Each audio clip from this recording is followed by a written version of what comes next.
This is the podcast that flips the health and wellness industry upside down so you can be your healthiest inside and out. I'm your host, Dr. Neal Smoller, holistic pharmacist and supplement strategist. I'm here with my co-host, Mark DeCicco, founder of RTD Fitness. What's up, bird? What up, Neal?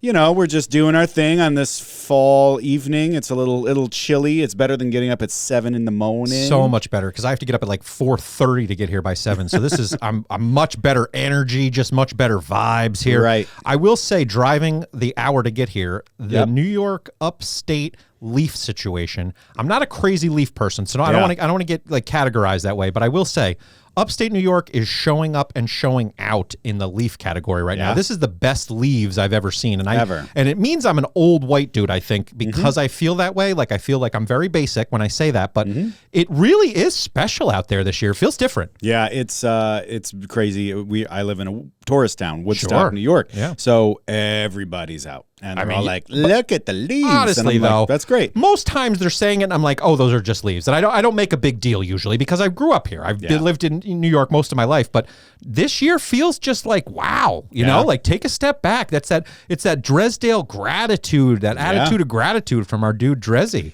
Absolutely. Yeah. All right. So today's episode is a special one. We're going to kind of turn it down a little bit. We went a little really heavy with the nerdy science facts. And today we're just going to kind of talk about the stuff.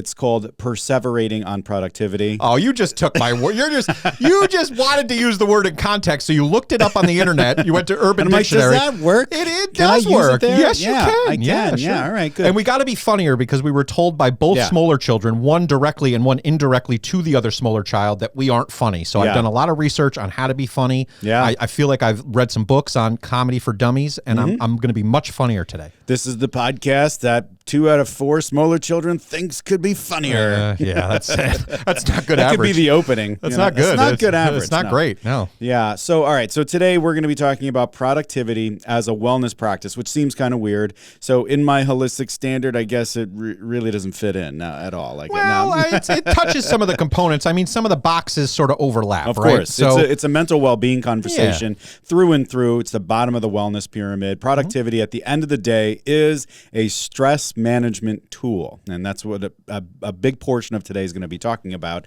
But it's also what I call your wellness OS, your wellness operating system. Ooh. It's how you execute on your plans to achieve your goals. All of that requires your own system. I can talk all day about my framework. You need your own. And so productivity systems can be that answer for you. So let's do the plugs. Visit wellnessupsidedown.com for all things podcast related. Man, that's got a new upgrade coming. It's really looking beautiful. So I'm excited. Please subscribe to us on your favorite podcast app and even over on YouTube. And definitely give us a 5-star review as often as you can, each and every episode, because it helps us get seen and heard.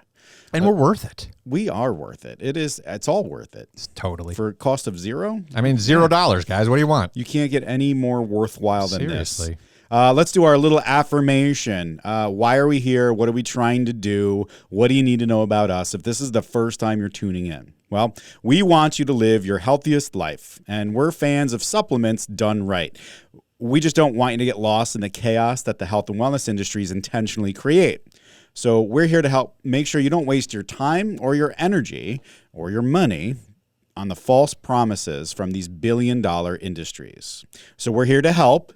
We're here to help you on a new path, a better path to feel your best. So here's the warning. If we're here ranting and we're complaining about stuff, it's not about you. We're not picking on you because you tried it, because you made that decision. We're blaming the system, the misinformation, and the hype that got folks like you down that path that isn't really the best for you. So we're raging against the machine, not you. So basically 3 main points here: emotional stress, decluttering your mind, and then leveraging this productivity system to get things done, specifically getting wellness things done. All right. So it was really interesting because I was sent this meme and, it was like a jab at the folks that are like anti-vax. And that's why it was sent to me. Of course. But the nice thing was that I was able to use it almost instantly in a conversation with a patient. Fantastic. It was like, oh, this is perfect. Serendipity. I can use this as a teaching tool. Sure. So basically, it's somebody on Facebook saying, keep your immune system good, keep your gut healthy, wash your hands, no hand sanitizer, eat real food, organic as much as possible, drink pure water, get outside in nature. Everybody wants to do the work. Vaccinations lower your immune system and cause more problems than they're supposed to prevent. And then the reply is, isn't it funny how a few hundred years ago, all that existed was organic food? Hand sanitizer hadn't even been invented yet. And most people spent all days outdoors, and yet everyone still died of smallpox. Everyone died at 22. so it's funny because it's true. Yeah. That's the good thing about that meme is you wanted to live in the Victorian era when there was, just tons of sunshine and healthy foods. and who needed all that medicine? Every one of them. Every one of them needed medicine because now they're dead. They would have been dead anyway because, that was 100 years ago. But at this point, it's become so anti-medicine and so anti-science on the internet that it's funny to me, especially because we wouldn't have internet without science, right? So like you wouldn't even be able to post your nonsense. And I've said this a few times, and it's like the village idiot used to just kind of live in the village, and he couldn't go anywhere because back in the day, if you were the village idiot, you just kind of like sat out in front and you were like, I hate the government, things are stupid. And you didn't have anybody to really like commiserate with. But now at the advent of the internet, you can find other like-minded idiots. And so all the village idiots can get together. Practice speaking in groups. And then kind of like really refine their approach so that they can have talking points, and then they can go, yeah, that sounds right. I like that too. And it's like, yeah, we didn't really land on the moon. Like these kind of things could get traction, and it's, I think, pretty dangerous, Neal. Like, I don't love that. It's 100% dangerous, and there's those extremes, of course, that cause lots of problems medically, but it's really the in-betweeners that I want to talk about. And so I was talking to a patient earlier in the afternoon about vitamin K, and she wanted it for bone health. She's older. I think she's nearing 80, but she's really fit. Like, she does, like, personal training for elderly people, but she's a small 80-year-old white woman, right? So she has a super high risk of osteoporosis just because of like her size, her genetics, all of that stuff. And so she's like, I just don't want to take the medicine, essentially, right? I don't want to take the medicine. I do weight-bearing exercises. I eat healthy, right? So why do I have to take the medicine? And so my response was, look at this meme, right? And if you understand the point of the meme, there are things that we can and should do because they're excellent wellness practices, but they sometimes can't or won't fix a disease or pathology, right? And we need an advantage sometimes, and sometimes that's medicine. And that medicine isn't used by itself, and it's not used excessively. It's used alongside those healthy choices. And we have to be smart about how we pick medicines. We can't just get those crappy ones because the drug companies want you to buy one, right? We need the help of an honest and trustworthy expert. But if we want to avoid medicine because it's medicine and medicine alone, that's not smart or strategic. That's putting the sales rhetoric and then the supporting propaganda over what the best decision is. And so you have to really hear that. The reason that we have this anti-medicine approach is because of sales rhetoric. The people that sell supplements and the alternative, quote unquote, lifestyle want you to be anti-medicine. So the obvious answer is them, right? And so what do you do? And so this is the question that I pose back to that patient. You take medicines when you need, and you do the healthy things, right? And she asked, like, I don't know what to believe, because she asked my opinion. I gave her the science-based opinion that got me $20 less because I could have sold her a bottle of whatever because she wanted to buy it, right? And I said, that's an easy question to answer. What do I believe? But that's not the question that she's really asking. She's like really asking, why should I believe you, Neal? Yeah, what do I want to believe? Right.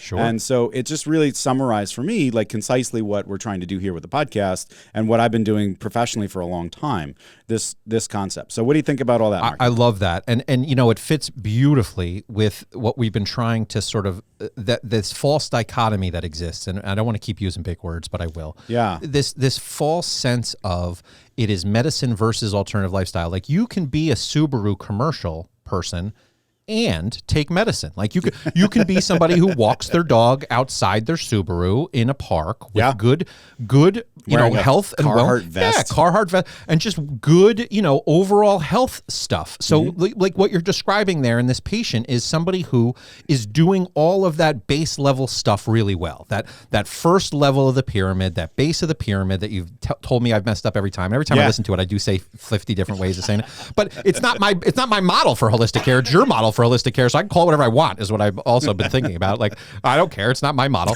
but it's your dumb model. But when it comes to that model, like it makes sense, right? And so these things aren't separate. Like, it's part of one pyramid. So this base level is important because we got to have that consistently for sort of everyone, right? Yeah. And conceptually thinking about it, it makes sense. But then we want to move up the ladder a little bit. We want to move up that pyramid to these higher levels. And to get there, we might need a medical intervention. We might need, based on, an acute issue, something that's just happened that we didn't bank on, or a chronic issue, which is like, I'm 80 and my bones are going to fall apart if I don't take some K. So put me on the K, bro. Yeah. And why wouldn't I, when I go to a pharmacist who I trust, who I know knows this stuff, why wouldn't I just listen to that person? Like, doubting professional people or people with knowledge that I don't have is a very, pretty new concept with the internet, I think. Yeah. I think people are emboldened because they can Google search most things, that because I Google searched it, that's going to be more effective as a way of learning than just going to a knowledge person, somebody who has specific knowledge in some sort of framework. I'd rather just do the research myself. Do the research, right? Yeah. Go do the research. Well, what does that mean? Like, I'm going to go look at YouTube, and now all of a sudden it's like, oh, somebody had vitamin K 70 years ago and they died, and so now I'll never use vitamin K because it was on a YouTube clip I saw. Like, that way of making decisions doesn't work. No, it doesn't. And the idea that she's like, what do I believe is really what she's saying. So you are the trusted person. You just said something to me and I don't believe it. I don't believe it because I don't want to believe it. I want to believe something else. I read the thing that confirmed what I wanted to feel about the world. And so that's really what's going on. And I always say, you should have a trusted expert to talk to that's in your community. Make your world smaller. That's how we solve today's problems, is really stop with this global perspective to things. It's really dangerous because those people don't owe you anything, one, and two, you can't punch that person in the face if you're giving you bad information, right? Sure. That's always open and available. If I give you bad information, you can stop by the store and just pop me right in the jaw, and I probably deserve it. God, that would be satisfying. That is, I've been dreaming of that. Every 3 hours, I get a punch in the face. That makes All sense. right, so let's perseverate a little bit here. I love that. Let's do it. So if I time this correctly, it's near the holiday season, which I think it will be around the time that we're launching this episode.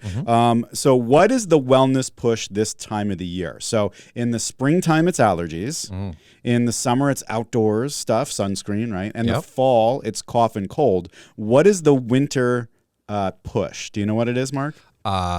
It's probably, my best guess is eating as much as physically possible so I can pass out early and go to bed because my tummy's full and I got all the sugar I need. Yeah, no, normally it's how to choke somebody out, like BJJ, so nice. You can get the deals for Black Friday. Oh, cool. Yeah, well, you do have to ninja your way through Black Friday. That's important. So in the winter, the wellness push that you will see across the board is stress management. And how messed up is it that this beautiful time of year of giving and family and togetherness is really about stress instead of gratitude and mindfulness, right? Sure. But you can't buy gratitude and mindfulness, but you can buy anti-stress stuff all day. You sure can.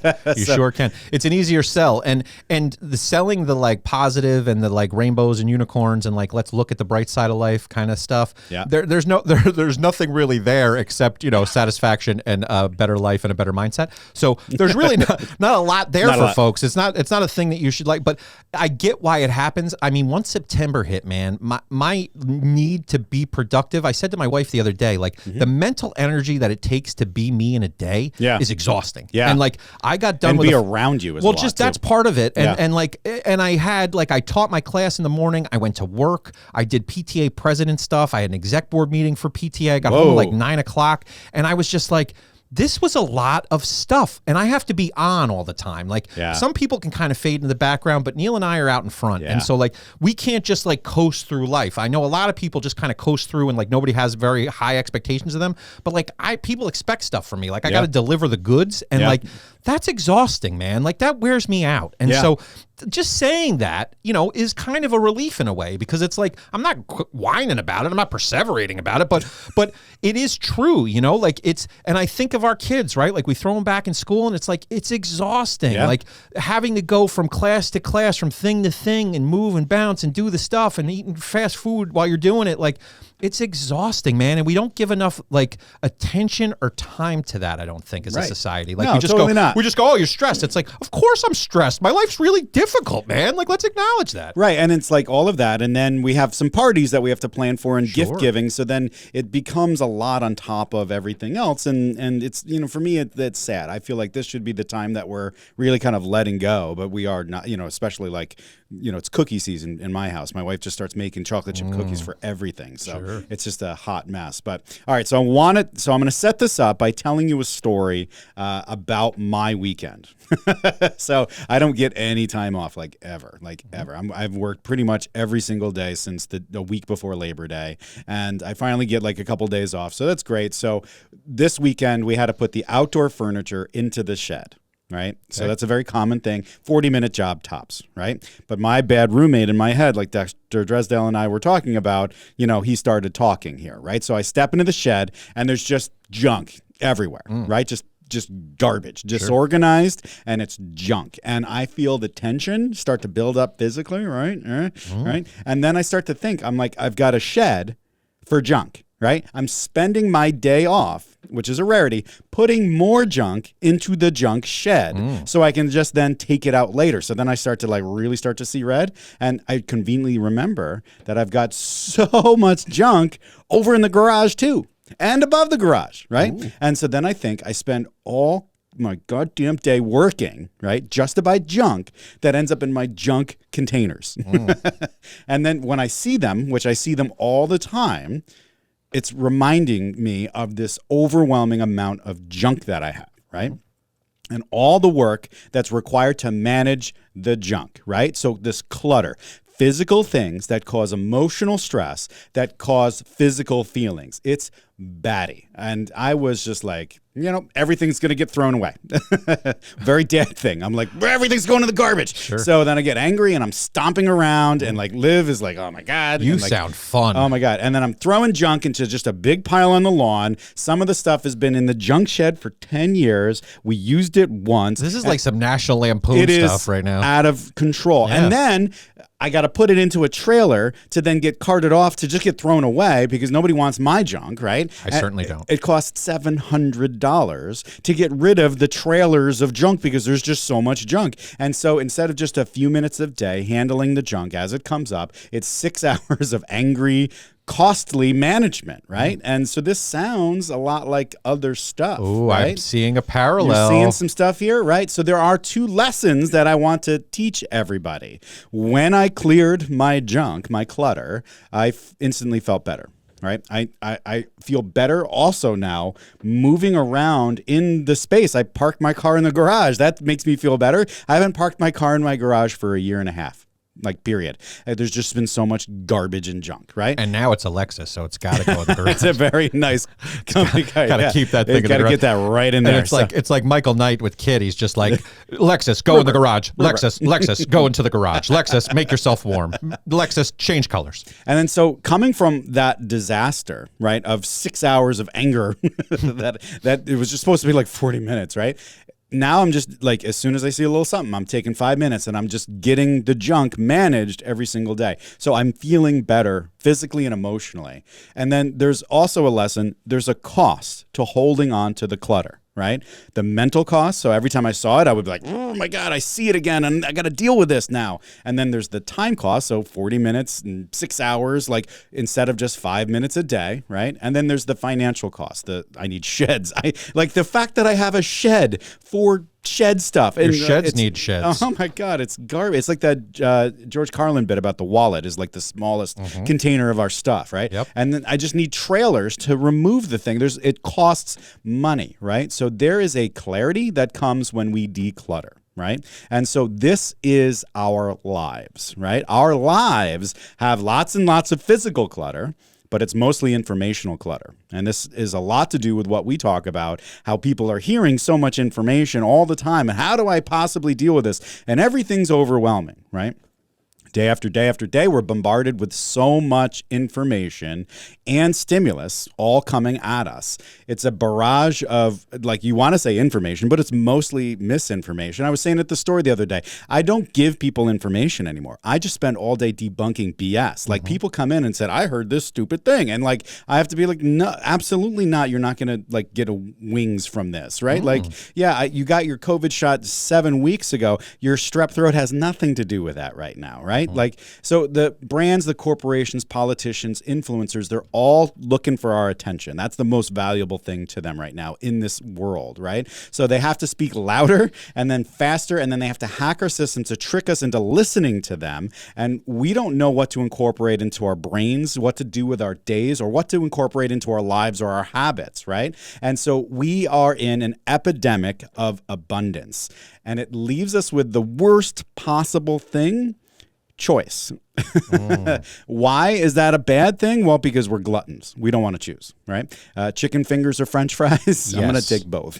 Double that. I was watching Hot Fuzz, Bad Boys 2 or Point Blank. We're going to watch them all, you know, and like that's what people do. They just watch Netflix all night, right? So we can do anything in this modern age, and we're always trying to do everything. So I'm, as I was writing this, I'm like, am I saying this for me, or am I saying this for you guys out there? No, for all of us. And, you know, that's part of what I think makes us, you know, a relatable kind of podcast here is you know, we're idiots. And so the thing that's important here is we try to take anecdotes from our lives and kind of compare it to what we're trying to do here. And so when we're sharing an anecdote, it's silly, but it's a way for us to kind of communicate a point. Like when you were talking about that, all I could picture for myself was how I got to be 420 pounds, which is what I always go back to, right? Yeah. It was like, so how did I get there, right? Like the same way your shed got, you know, cluttered over time, I built up to that over time, right? And if I had done 5 minutes a day of different things, you know, throughout my life, perhaps I may have, you know, veered away from that accumulation of, you know, gluttonous fat, right? And so, and again, we're not against fat people. I am fat people. It's just an example of the way in which we use this excess, right? And we have access to all of these things, and a lot of them aren't any good for us. And so just being honest about that and acknowledging it is a really good first step on this, is just to say, like, you are cluttered with stuff. And so whether it's food, whether it's mental health, whether it's stress, whether it's any of those things, we're here to kind of declutter some of that stuff, kind of clear out a path to move forward. Practical advice, like listening back on Dresdale, man, like it really impacted me. You know, he's such a lovely guy, and his just approach to mindfulness and meditation is so helpful because it's such a simple sort of thing, and it's not, you know, we make it more complicated than it needs to be. And at the end of the day, it's just a practice. These are skills that we can practice, and instead we have this abundance of nonsense, and so we're practicing a lot of nonsense all day, and it's not benefiting us, and ultimately we don't feel better. And that's the part that we're trying to get to. Like, we want you to get to a place where you actually enjoy being part of your own life, and that's deep and maybe a little too far, but it's true. Like, you know, you're not going to solve all these problems today. You're not going to solve all these issues, and we're not here trying to sell you that. What we're here to say is, how do we help you build small, incremental, easy wins, you know, low-hanging fruit here, and not let's, you know, build Rome in a day. Let's take our time and be planful and really look at this in a way where we're being holistic, Neal. Right. And I think you're bringing up the key point here is that we don't know how to ... We don't know how to exercise, how to eat correctly, how to sleep correctly, how to engage with the supplement industry, and we certainly don't know how to handle all of this information, right? It clogs up our brains. And, you know, just like when I was stepping in the shed, our brain is reminded of the things that are in our lives, right? And it creates this avalanche of thoughts and feelings that leads to physical stress. Clutter creates stress. And so you probably are feeling this, Mark. I was feeling a little bit when I was just talking and writing this stuff up. Yeah. Like, it creates a physical stress in you, right? Yeah, I saw you lose your mind. Yeah. As you were talking about it, I was like, this guy hates clutter. No, like, he's really mad. I was like out of my gourd because, you know, again, tying it to my hours away from the house. That's the piece. That was the part that makes me angry. Let's get to brass tacks here, right? Like, you don't get days off. Right. And so, like, there you are on your day off, again, having to solve problems. Like, that's one of the things that, like, Like, so again, I have to solve problems all the time, right? I have to solve problems during the day. I have to solve problems at night. Like, who's going to solve my problems? Neal, I got problems and I need help, right? Who's going to help me? But it's that piece, right? Where we give and we give and we give and we wear ourselves out. And so it's important for us to take a step back from that and go and have gratitude, which is the thing that, is one of the things that Dresdale talked about when he was here with us is, if I don't take that time and appreciate the leaves on my drive, if I don't appreciate the fact that like I get to be here with Neal and have this like fun time, right? Like, like this could be stressful, and it is, because I got to drive down here, I got to do the podcast, I want to be funny, I don't want to mess this up. I know people are listening and watching, and I want to be awesome, right? But like, ultimately, you guys are going to show up, hopefully, and listen to this stuff. And the more I put pressure on myself, the less effective I am. And so that's one of these productivity pieces, which is like the kind of the hack here is like, get out of my own head, get out of my own way. And I've been saying that about my own journey, about how I've had to get here, is like cleaning that stuff up. That's what we're trying to help with. So if you are exposed to these little stressors all the time, these constant reminders of all the things that you're quote unquote failing at, you'll find yourself in a chronic stress state. And the reason I bring up stress, chronic stress, and what I'm going to say next is because it's a very hot topic in my world, adrenal fatigue. So people will come to me and say, I have adrenal fatigue. And what I try to, this isn't an adrenal fatigue episode, but it kind of is. So when people say adrenal fatigue, know that most traditional, conventional healthcare practitioners are going to completely reject what you're saying, because adrenal fatigue isn't a real disease. And in fact, it's been shown to be like a made-up thing. So the better word to say when you feel this way, that adrenal fatigue thing that the charlatans sell you, is you want to say chronic stress. I'm undergoing chronic stress. And the symptoms of chronic stress, you feel achy, you have bad sleep, you have low energy, fuzzy, foggy thinking, you're stress eating or you're not eating, you're seeking out substances like booze to quiet all the all the stuff going on in your head. Shut the roommate down. Right. And then you can get short-tempered. And that's what people are really experiencing when they talk about adrenal fatigue. They feel wiped out. But, chronic stress is the better word to use. And so little daily stresses, over moments builds to this chronic stress, which makes you less healthy. And then it becomes almost like a pathology that you have to deal with. And we should say here, like, there are people who have real stress, right? So Neal and I are talking real first world problems here. Like I got to drive down to do this podcast. Woe is me, right? Like, it's not a contest about who has more or worse stress. Like, Neal works harder than me. I'm not going to fight that. Yeah. I got a couple of jobs. Like, I stay busy, but like Neal's working harder than me. It's not a contest, guys. Yeah. And it's not like that my stress is any less impactful on my life than his stress, but there are people who have real issues that are not going to be solved by some of the stuff we're talking about. And so we want to acknowledge the fact that while our stresses are stressful to us,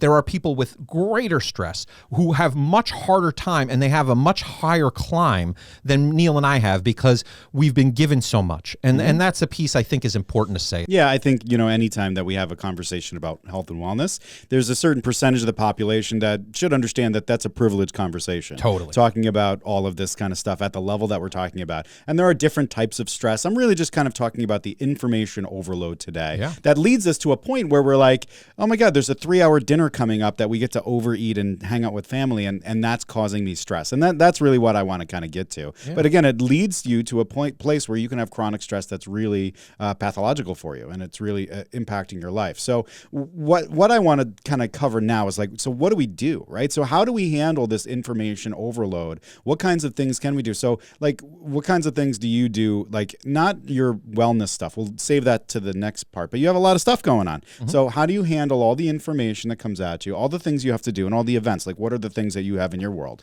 Yeah. So, like using the PTA thing as an example, like I'm PTA president. So we had to like do a fundraiser the other day, like a brewery. And like, I was selling 50-50 raffle tickets, and I was running around, but like that fits my skill set, right? So like, so what I try to do is get in where I fit in, right? So like, other people would lose their minds if they had to walk around barking at people to buy 50-50 tickets. But me, that's my go-to, man. That's my sweet spot. And so it doesn't force me to like have small talk with people. I can just go and be on, right?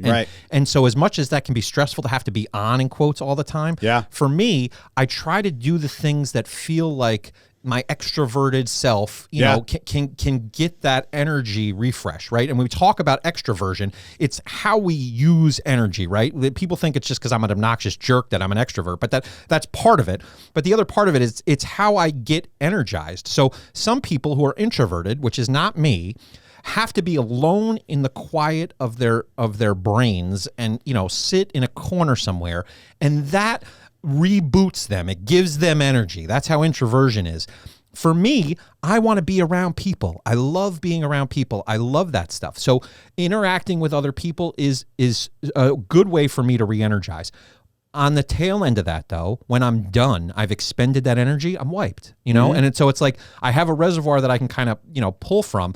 But at the end of the day, like I need to disconnect myself. And so part of what I try to do, and I'm terrible at it, is get off my phone, which I am, and it's really difficult for me. Like, I'll be real honest. Like, I struggle, and my wife yells at me. Like, everybody who sees me is like, dude, get off your phone. And like, they're right. Like, I'm on my phone way more than I should be. And so it's a way for me to dissociate. It's a way for me to kind of feel like I'm interacting in an extroverted way and being funny and like comment on Neal's posts so I make him feel stupid. And that, for me, is like fun. Like, I like making jokes on the internet. But it doesn't get me where I want to be. And we've talked about this, like that I think it's going to feel awesome when I'm done being on the internet. But then when I get off, I'm like, that was a total waste of my time, you know? And so I never feel better when I get off the internet. So one of the things I try, and I'm not there yet, right? Like I'm fine tuning stuff, but this is one of those areas where I can do better, is disconnecting from my phone and connecting with the people in front of me. Like I snuggled with my daughter on the couch while she played her Dreamlight Valley Switch game, and just had her explain to me what was going on in the game, and just being present with her and having her get excited about stuff. That fills me with joy. And so that's the kind of stuff that I try to do. I try to be present with the people I love to help myself feel better. And that's one of the things I try to do. Right. So basically you're saying, like, you know, to be productive, you need energy and you need the passion to go, so you need to kind of recharge your batteries, which is totally cool. But like, you know, there's a lot of stuff going on. I've got a ton of stuff going on. So like, you know, to-do lists, right?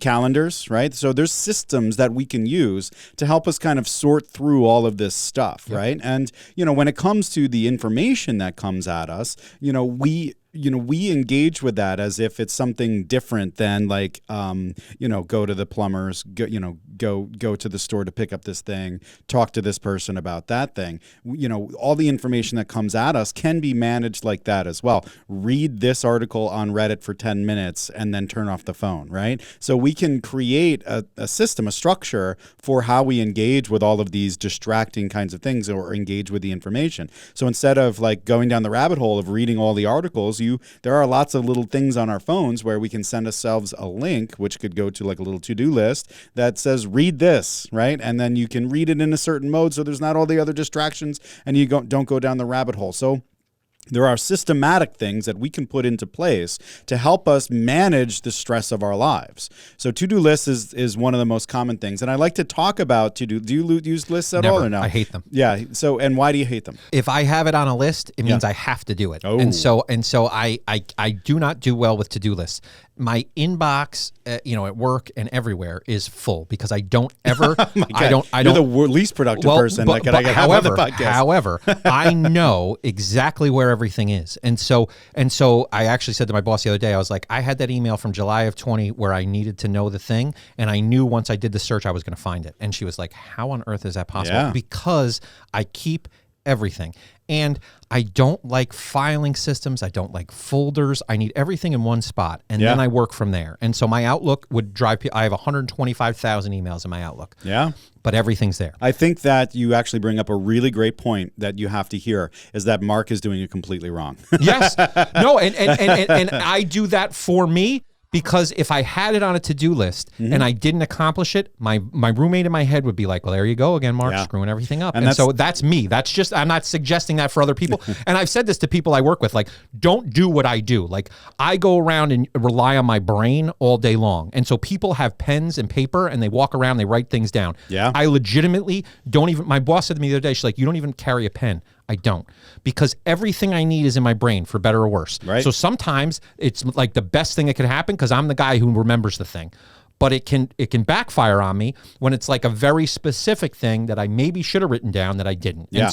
And so it's my superpower, but it's also my Achilles heel. It's a very bad thing to do, actually. Sure. So a lot of folks will talk about to-do lists, right? And the problem with to-do lists is what Mark's saying, is that it's that reminder. It's like walking into the shed and seeing all the stuff. And so if you don't have good practices around you using your to-do list, you can start to feel that guilt, and that can be a real problem. And so there are mechanisms for handling this, and this is why we're having this conversation, is because we don't know these things, and there are proven mechanisms for managing the overwhelming amount of stuff that we have to do. So with to-do lists, it's really interesting because like a lot of people, like I have to-do lists everywhere, right? And so they're just like lists, and my brain doesn't trust the fact that I'm going to use the to-do list. So then my brain is constantly nagging me about things. And the point that we want to get to is where your brain isn't doing all of that work, because that is the work that creates the little stressful moments that accumulate up to chronic stress. So the way that Mark is using his brain, the way that Mark is doing his productivity system is actually what you shouldn't do. A lot of us think of our brain sort of like the Matrix, right? I need guns, right? And like it's a white room, and then all of a sudden like a row of guns come in, and then you can shop and pick the thing that you want. But that's not really what it looks like. The better analogy is probably like a whiteboard or like a chalkboard if you're a little bit older. And like what Mark is trying to do is literally put all of the information on the chalkboard, but your brain is really supposed to be there for figuring, for drawing pictures and relationships and stuff like that. But it doesn't have any room to do that, so it starts to get stressed, right? Because you have this huge chalkboard filled with information. So now where do you go for the information? You got to search, and there's stress involved with that too, right? It's just a lesser stress than looking at a to-do list, because you can kind of be like, I'm just going to ignore that. So really what your brain needs an external system that it can trust. And there are a number of different ways to accomplish this: to-do lists, calendars, systems, gadgets, gizmos, apps. All of that is fine, and I'm going to kind of point everybody towards one. I guess I can just kind of tease it right now. It's getting things done. This is a mechanism developed by David Allen, and it was a business productivity thing for busy executives that actually has been like validated by super smart people. So it's not even just trusted by productivity people. It's trusted by psychologists as a mechanism for us to handle the avalanche of information that's coming to us. So I'm going to link, so drneal.co/GTD. You can go there, and then that will link to David Allen speaking more eloquently than I will about his system and how to handle all the information that gets thrown at you. There's a couple tips that I can give you, though. Like you don't want to use your brain as the place for storage. That actually is creating more stress for Mark.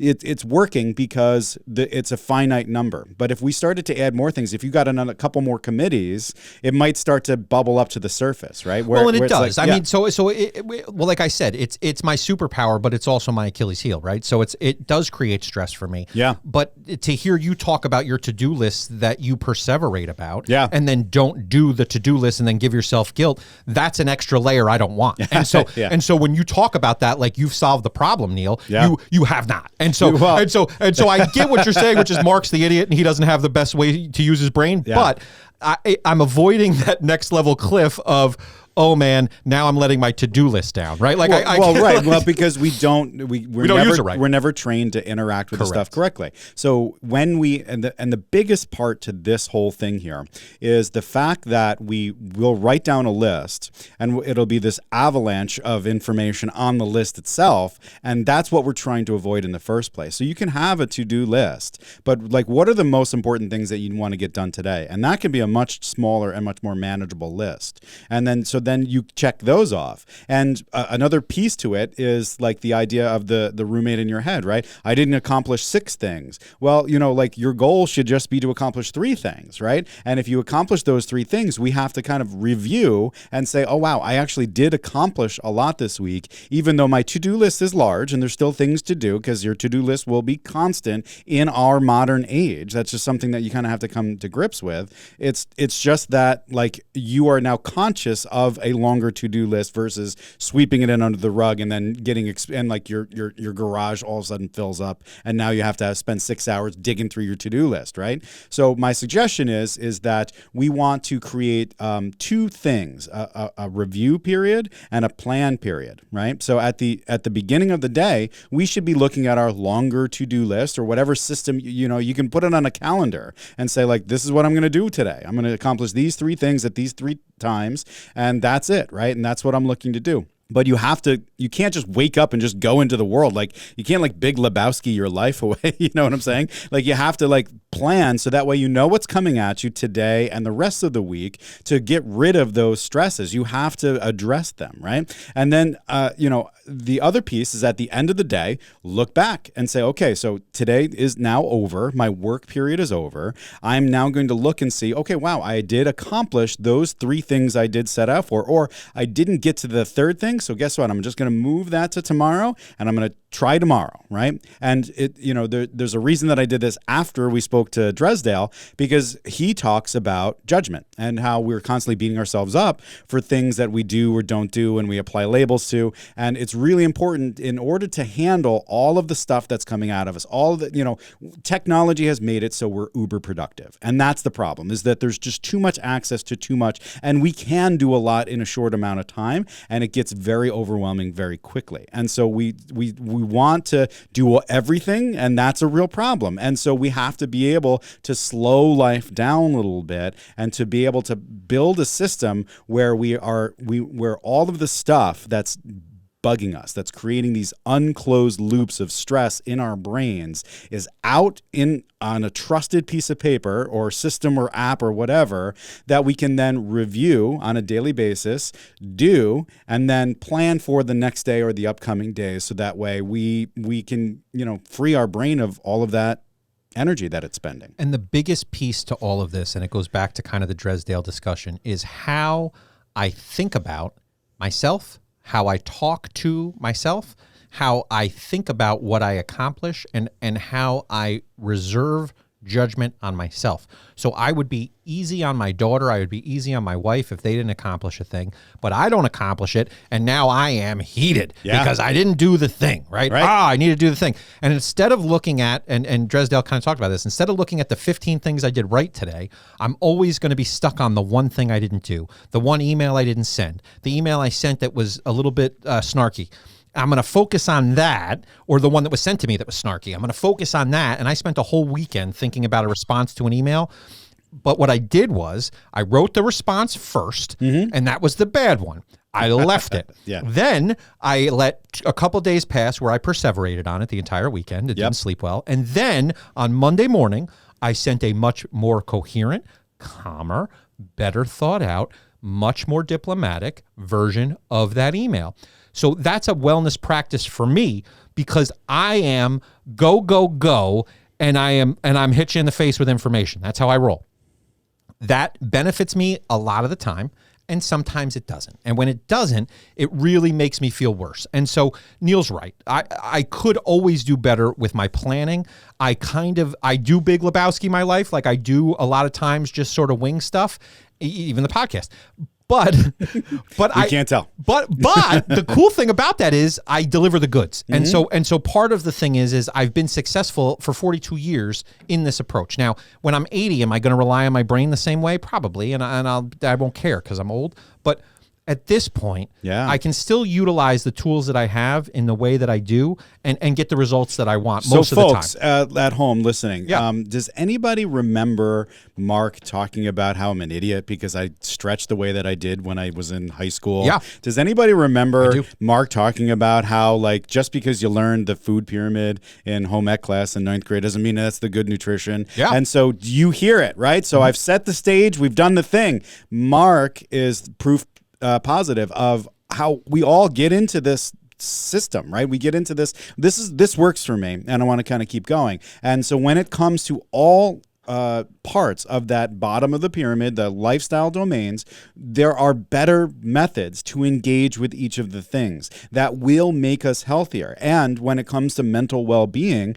there are a lot of situations where we just kind of glance over it because it's working. Like I don't need to go to therapy because I'm doing all right. I mean, I feel fine, right? I haven't punched anybody in like a week. Like no knives have been thrown at anyone. So, and this is the thing. So what I would love for everybody to do is to follow up and go to that Getting Things Done episode that he did on a great podcast that summarized this whole thing, because it really helps out. When I teach people about how, because stress and adrenal fatigue comes up so much, it's really how to handle all of the information. Because when you drill down for all of us, it's really just, I don't have time. I'm overwhelmed. There's so much stuff. I don't know where to start. And it's really about building the systems to handle all the information. If you think about it, like where are all the inputs, right? So for me, I've got work, I've got home, right? So at home, I've got mail that's coming in. I've got my personal email. I've got my phone. I've got my text messages. I've got all my social media channels.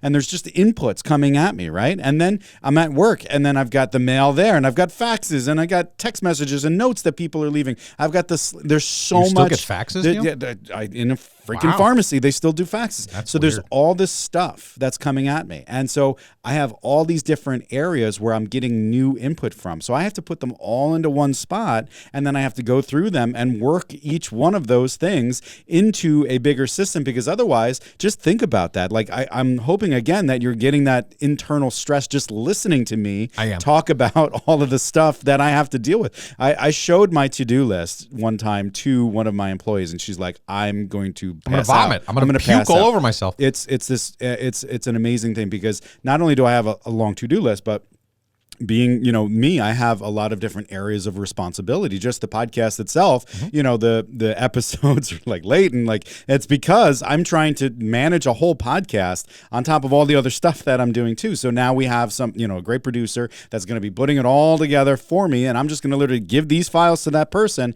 and then that has reduced my to-do list of 15 things to do down to 1, right? And just like you, I was avoiding stuff, and I don't have the time, and it's a part of who we are, and there's a better way for us to engage with all of this stuff, because it's going to make you feel bad no matter what. And our old habits aren't the ones that we should be using when there's better ways to accomplish these wellness goals. Yep. And you're totally right. And so I know that that's true, and yet I'm still going to do whatever I want. And so that's the beauty of all of this, which is like, I can listen to Neal blather on about how he's more productive and he's got to-do lists. I'm not more productive. And that he's got all of this awesome approaches to this. And he's totally right. And I do feel stress. And so that's accurate. And I was just using myself as an example in this way so that you guys don't feel so bad about yourselves. That's what I'm here to do, is to be you, the punching listener. bag. I'm the punching bag. I'm you, the listener. And to dispel these ideas that I know that I have to do that better. As Dresdale kind of said, people come to him and say, look, I know what I got to do. I know I need a to-do list, right? Like I thought I texted Neal back that I would be here at 6, and I typed yes into the text box. And then when he texted me, hey, are you coming?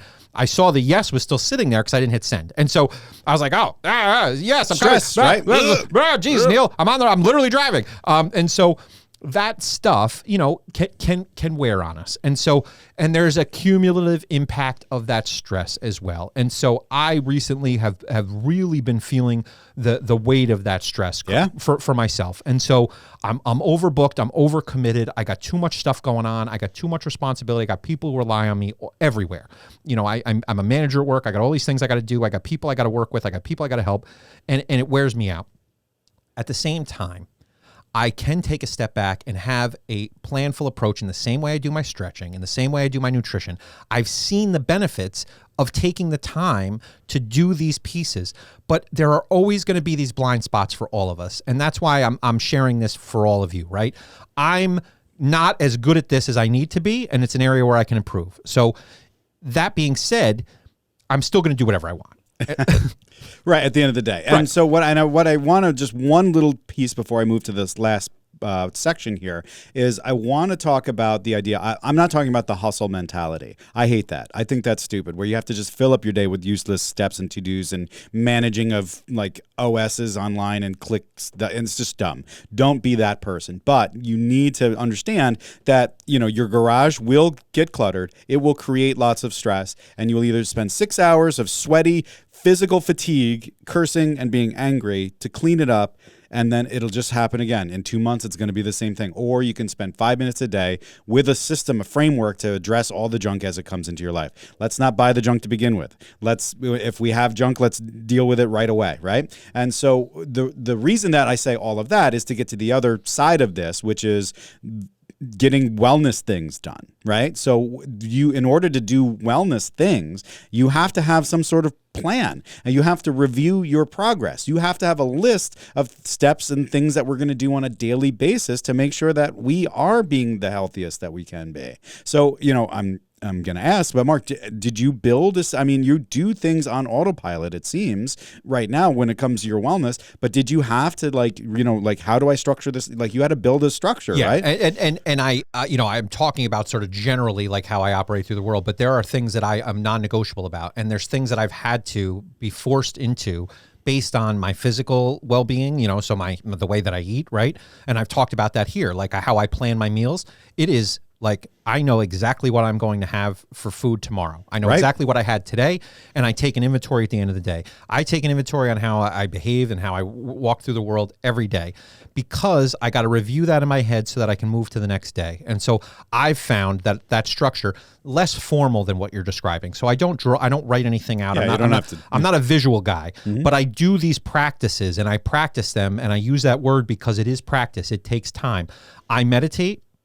I breathe. I focus on breathing. I spend a lot of time in the morning preparing myself for my day, not in the this is the stuff I have to do, but in a way that I can refresh myself and say calmly, okay, here's what I know I need to get done today. And I go through these things, and I take a couple of steps, and I go, okay, this are the things I want to accomplish. I don't write them out because that's not how I roll. I don't carry pens. I don't do that. But I do have a framework in my mind of what I want to do. I have non-negotiable exercise time, non-negotiable. I show up and I do my stretching. I do my yoga. I do my workouts. It's important to me to have that time. And so because I make it important, I make sure that it gets done. And so this is one of those things that we want to make important things important here, right? I should make this to-do stuff a little more formal, but I have these non-negotiables already that are built into my day. And so I am a productive person because I lay that framework each day. And I try to go through the day in a very similar pattern each day, so that if things do come up that I'm not expecting or that I'm not ready for, I already have a baseline of productivity and a baseline of health that I can attack that in a better way than I would if I was just chaotic. And I'm not trying to make it sound like I just float through the world. I mean, it's not like that. I have lots of stuff I have to be responsible for. And so I got, a million threads that I'm on. I got a million, a group text that I'm on. Like, I got to stay on top of, and I got businesses I'm running, and I'm doing all these things. Like, it's a lot, but at the end of the day, I love this stuff, right? And so it's important for me to make these important things important. And so there is no part of my day. There's a planning part of your day. Absolutely, there is a planning part and there's a review part. And so I didn't even know that was a framework. I do that. There it is. I do those things every single day. I wake up in the morning. I make sure that, and I stay consistent with my meals is very important to me because of the timing of it, right?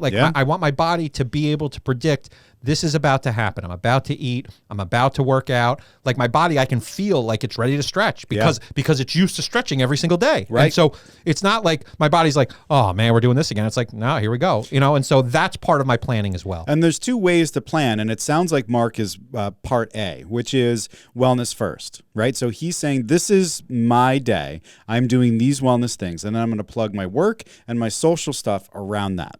And that's a great way to fly. And if you're planning your day like that, I salute you, because that's the way humanity should be doing it. Unfortunately, most of us do it the other way.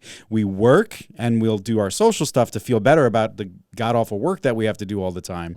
And then we dedicate very little free time to wellness, but we try to do something. And I've not, this is recent for me, folks. So don't think that I'm sitting here going like, I got everything figured out. Like, this took me a long time to get to a place where I wasn't just eating pepperoni pizzas every day. Like, that's how I lived. And so I've had to experience the physical pain of not addressing these things. I was a physical stuffed garage of garbage that I had to clean up in 100 different ways. And we haven't really gotten into like all of the areas where I've had to clean up, but I've had to do a lot of this work. And so it's not, we're simplifying some of this stuff because we make it harder than it needs to be. So we're trying to kind of give you practical tips here to help you with this stuff.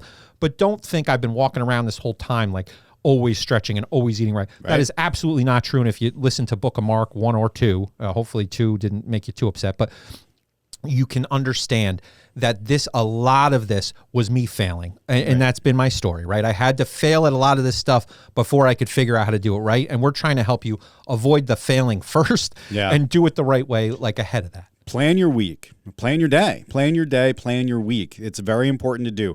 When are you going to exercise? What's the food situation look like? Are you going to meal prep? When are you going to meditate, right? When are you going to plan?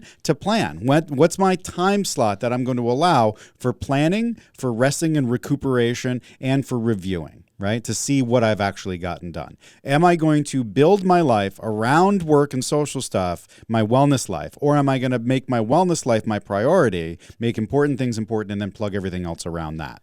Then at the end of the day, at the end of the week, you're going to take some time and you're going to say, what did I do today? What did I get right? What did I get wrong? I had a cheeseburger for McDonald's. So like you got to say, okay, well, I didn't do the thing I wanted to do, which was to eat a salad at every meal. So tomorrow I'm going to try again. I'm going to begin again, just as we said with Dr. Dresdale, right? And then, the important piece here is just making sure that you're reviewing your success or your misses and replanning for the next day.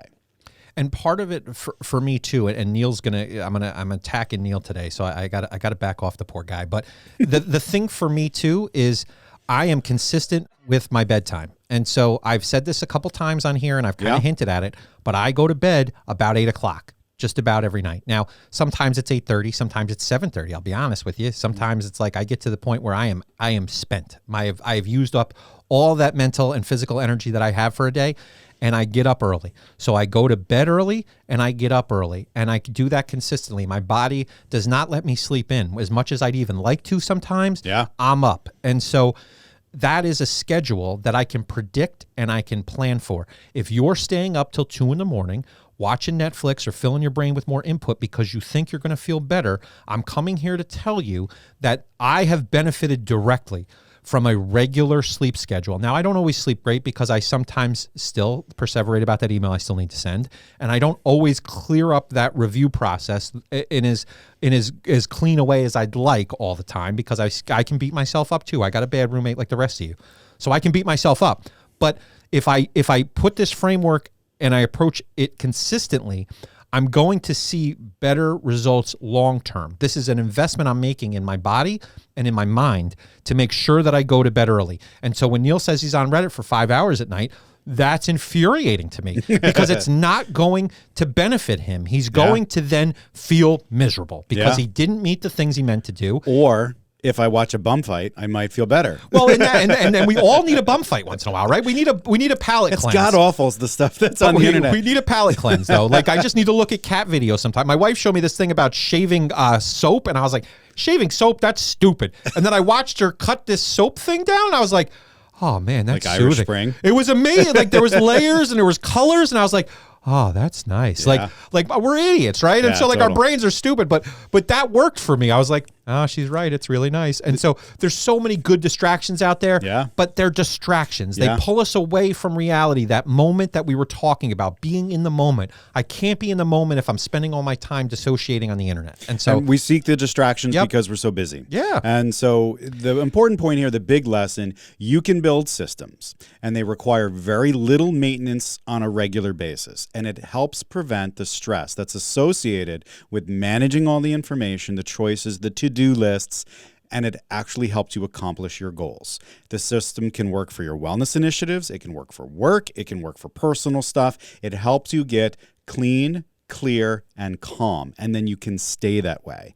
We talk a lot about discipline, right? And how it's not really motivation that people need. It's discipline is what they need. Well, when you create a structure or use a framework, whether it's a wellness framework, whether it's a exercise framework, or it's a productivity framework, it's one more piece of resistance that's removed, right? So which makes discipline the thing that you really need, one step at a time part. The boring, monotonous nonsense, it makes discipline easier. And that's what I'm trying to do here, is that there is lots of stuff that's going on with all of us. And we need systems to help address all of this stuff. So I think that's it for me. I've got enough there, Mark. I think that's a lot of stuff, Neal. That was on your to-do list. So to give an example, Neal had this all written out. That's how he rolls, right? Yeah. And so... But that keeps us on point. And so if Neal doesn't do that, we're just sitting here staring at each other and being weirdos. Watching Liv sleep. Watching Liv sleep in her Yoda hoodie. So like it's important to have that level of framework. It's important to take the time to do these things, and I can improve, and it's an area where I struggle. And so I'm just being honest about that. You probably came in here not even thinking that I was going to be talking about the kind of stuff that I was talking about, right? Because we have our different perceptions about how things are. And so this is where, like, when I'm doing my consultations with people and talking to them about the things that they are feeling to solve those problems, there are mechanisms to actually naturally, holistically address each one of those things. And the information overload, the overabundance of everything, the choices that we drowned in all day, and the distractions we seek to just calm all of that crap and get the noise out of our head. It's all right in front of us. And so